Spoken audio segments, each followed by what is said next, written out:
Quand je te dis agrégation, tu penses tout de suite à rassemblement ou agglomération. Ce podcast risque fort de ne pas t'intéresser. En revanche, si tu te demandes comment des gens normaux réussissent à déjouer les pièges d'un concours supposé élitiste, je pense que ça va te plaire. Je m'appelle Marie Motard et j'accompagne les candidats à travers les hauts et les bas, surtout les bas, de ce parcours du combattant. Ce format de podcast, en mini-épisodes de 5 à 10 minutes, sont un peu comme les entrées de mon journal de bord. Tu y trouveras des conseils, des outils pratiques et des témoignages d'anciens candidats. Et pour être totalement honnête avec toi dès le début, je m'autorise aussi de temps en temps quelques digressions sur mes challenges personnels en tant que coach agrégation. Bonne écoute!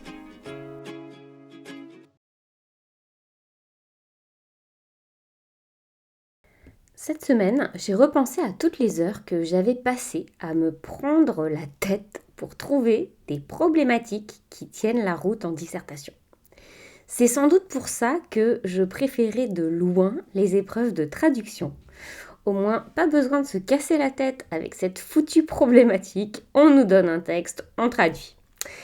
Mais puisque c'est un incontournable dans la majorité des disciplines, de passer par la composition, la dissertation, enfin on peut l'appeler comme on veut, j'ai envie de vous partager ma recette avec un acronyme que vous n'êtes pas prêt d'oublier. L'acronyme, c'est tout simplement KISS, comme un bisou en anglais, et ça veut dire Keep It Super Simple. Gardez ça super simple. Donc, pas de problématique biscornue, une seule phrase pour donner la problématique. Elle doit être compréhensible hors contexte, c'est-à-dire que si on la relie à haute voix à quelqu'un d'autre qui n'a pas lu le sujet, il devrait comprendre de quoi on va vouloir discuter. Et bien sûr, il faut aller à l'essentiel. Donc la question que je dois me poser, c'est comment puis-je formuler le plus simplement possible les tensions, les paradoxes, les enjeux, les contrastes qui ressortent de ce texte, ce sujet, cette citation. Voilà, ça dépend si c'est une dissertation, évidemment, citationnelle ou notionnelle. Donc, l'autre question que je peux me poser, c'est comment montrer à mon interlocuteur que j'ai identifié la polysémie des termes du sujet, surtout quand c'est un sujet notionnel. Il y a certaines injonctions qui peuvent vous aider à trouver cette problématique. La première, c'est qu'il n'y a pas une problématique attendue. Il y a plein de problématiques possibles. On peut aussi se dire, j'ai toute ma copie pour développer mes idées. Donc je n'ai pas besoin de tout bourrer dans ma problématique. Et puis, il faut également garder à l'esprit que il ne faut pas commencer à répondre à sa question dans la problématique. Donc essayez d'éviter cette erreur-là. Malheureusement, le mot problématique contient la racine problème. Donc notre cerveau, qui est câblé pour faire des associations d'idées, se met en alerte rouge quand il s'agit de trouver cette problématique. Et rien qu'à l'évocation de ce passage obligé, notre corps se raidit. Mais rappelez-vous la célèbre scène du balcon dans Roméo et Juliette. What's in a name? That which we call a rose by any other name would smell as sweet. Pour les profs d'anglais, vous voyez sûrement où je veux en venir. Pour les autres disciplines, c'est cette fameuse tirade de Roméo qui est au balcon alors que Juliette est à son balcon et qui se demande...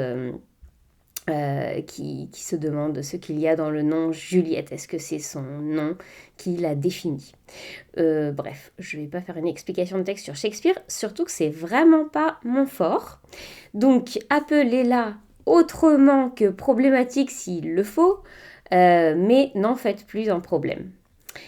J'ai d'autres pistes pour vous aider à formuler cette problématique que j'ai trouvée grâce au site d'un collègue prof qui s'appelle Romain Treffel. Et je vais vous lire ce qu'il nous propose. Alors, il nous dit « Sais-tu pourquoi la problématisation est si importante en dissertation ?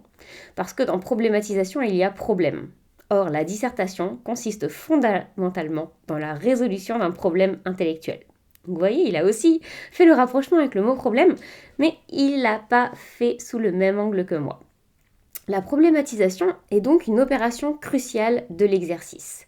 Et cela est vrai dans toutes les matières à dissertation et à composition. Même dans les rapports de jury de Sciences Po, il est écrit « Cette composition permet au candidat de montrer qu'il sait analyser et problématiser un sujet, qu'il maîtrise les connaissances nécessaires et qu'il sait les organiser. » Donc vous vous reconnaissez tout à fait, quelles que soient vos disciplines, dans cette définition de ce qu'est une composition. Donc, aujourd'hui, je vous résume en 2 étapes la méthode de ce collègue. La première étape, c'est trouver le point de départ de sa réflexion. Et la deuxième, en déduire le problème intellectuel à résoudre et l'exprimer sous la forme d'une question qui devient la problématique. Donc l'étape 1, trouver le point de départ de la réflexion. Qu'est-ce que le point de départ ? C'est l'aspect le plus évidemment frappant du sujet. Une idée à la fois évidente et simple et qui est contenue. Si le point de départ doit être une idée frappante, il n'est pas toujours facile de la trouver. Étape 2. Trouver la problématique. La problématique, c'est la question qui exprime le problème intellectuel à résoudre dans la dissertation. Donc il s'agit toujours d'une question, selon lui. Et pour la trouver, il faut d'abord déduire le problème intellectuel du point de départ de la réflexion sans se prendre la tête à le formuler. Puis, dans un second temps, on va le rédiger sous la forme d'une question qui sera la problématique. La raison pour laquelle je vous partage d'autres ressources, c'est parce que je sais bien qu'il faut entendre la même chose mais dite de façon différente pour que l'une de ces façons dont on va l'entendre, ça fasse écho avec nous-mêmes. Alors certains profs vont expliquer d'une certaine façon, ça va faire écho, ça va résonner, et d'autres vont dire exactement la même chose mais d'une autre façon, et c'est là que ça va cliquer. Moi j'ai une dernière recommandation à vous faire que j'ai eue grâce à l'expérience. Souvent au début, donc on se concentre d'abord sur acquérir un minimum de connaissances pour pouvoir se lancer dans une dissertation.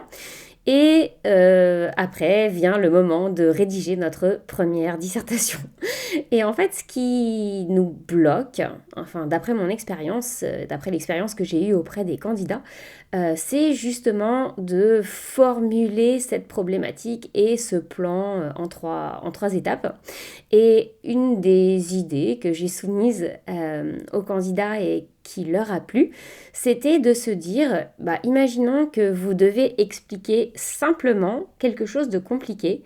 Imaginons que vous avez devant vous une classe de 3e ou de seconde et vous voudriez leur expliquer le sujet sur lequel vous êtes en train de disserter au niveau agrégation. Donc, il faudrait se mettre à leur portée. Et comment est-ce que vous feriez pour leur expliquer simplement les enjeux du sujet ? Et parfois, d'imaginer un public, ça nous permet de réduire, zoomer et de pouvoir reformuler de manière très simple le cœur du problème, puisque le but de l'introduction, c'est que ça soit justement formulé de manière très simple pour qu'après on puisse le développer. Donc ça ne sert à rien de vouloir tout dire dans l'introduction, puisqu'après on va avoir 3 parties pour s'exprimer. Ça serait mon dernier petit conseil pour vous, c'est-à-dire que si vous êtes bloqué, comment est-ce que vous pourriez expliquer ce sur quoi vous travaillez à vos vrais élèves ?